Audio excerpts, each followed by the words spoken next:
Today on the bass channel, we're checking out the Octaver from SONICAKE.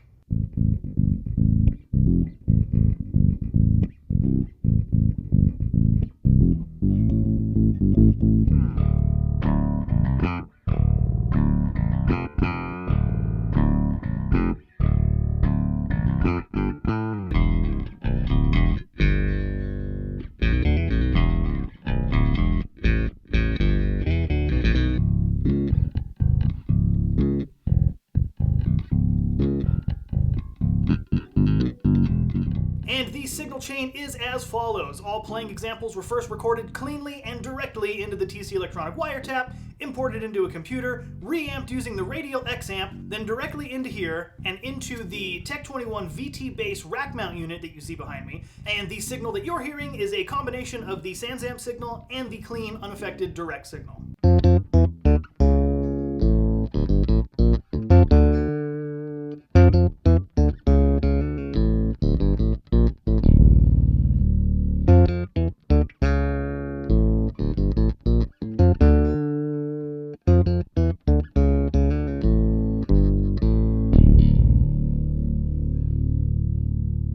Octaver is a true bypass octave pedal with the most classic analog circuit design. Able to respectively produce notes 1 octave or 2 octaves lower than the direct signal, it grants you a nice gift to save troubles in hands and mind when progressing a monophonic melody line on guitar or bass guitar. Okay, luckily we don't actually need a card to tell us what this does. This is a 3-knob analog octave pedal. I'm just gonna tell you right up front, I am not one of the Boss OC2 nerds like, say, Nick is. Nick, I use nerd in a loving way, but I tell you that because I can't give you a full-on direct, it sounds better than the OC2, it sounds worse, it does this just like it. I don't know.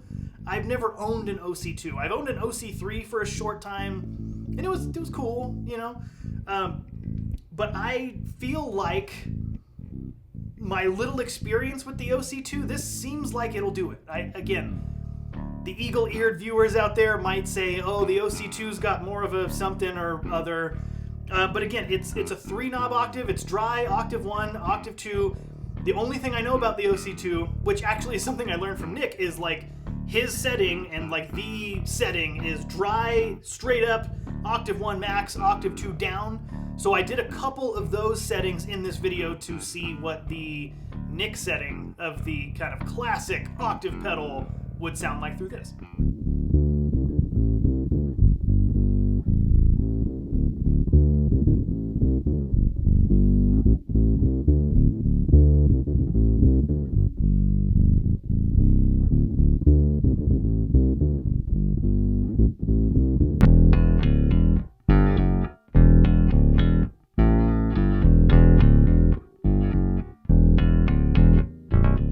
Another thing I gotta let you know is because I guess I'm not a proper octave player, anytime we've done octave videos, like one of the most requested things is, does it track on a low B? Does it, you know, how low does it go on the fretboard?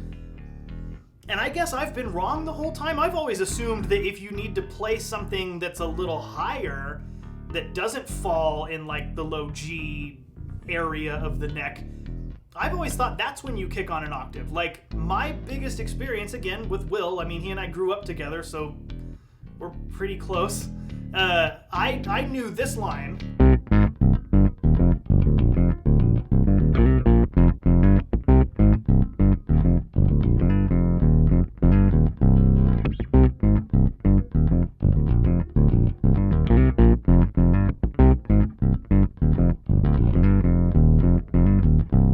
And I know that when he used to play that line live, he would use an octave pedal because it starts so much higher on the neck than a conventional bass line that he would use the octave to fill it out. I've never thought to use an octave on a low C. Like, that just, I don't know. I could be wrong. It seems silly to me, but I could be wrong. I've always thought to use octave pedals on higher registers to either fill it out or to intentionally give it more of a synthy type of sound. So I've always played stuff like this.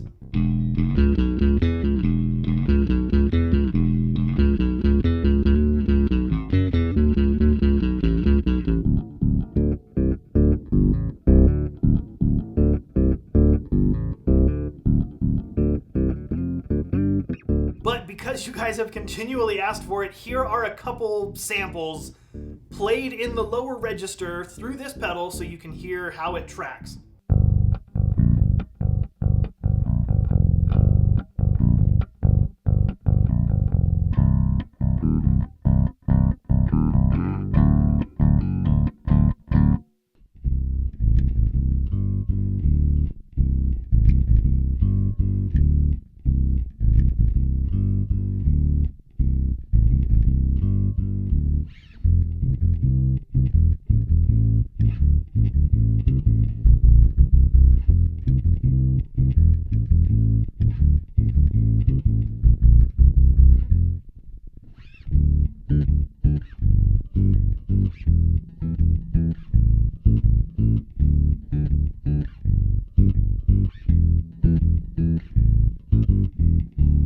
Let me know what you think. If you're a diehard OC2 fan, how does it hold up? I thought it sounded really good. It seems like it's the same circuit from the Boom Avenue that we looked at not too long ago. I was impressed with this. I don't see myself using Octave 2 that often unless I'm way high up on the neck, but I really like the Octave 1 sound.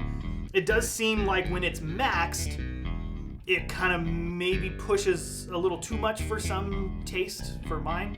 I kind of liked Octave 1 more at, like, what would that be, like maybe like the 3 o'clock position, and then dry to taste depending on what bass, like how hot it is. If it's particularly hot, anywhere between 9 and 11 o'clock on the dial.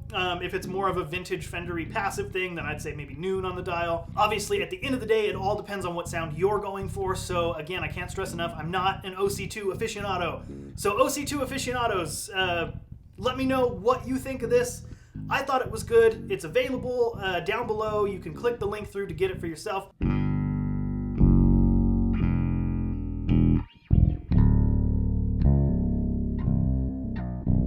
It's really not a tremendous investment to give it a go if you're in the market for an octave pedal of some type, particularly more of the vintage analog sounding octave.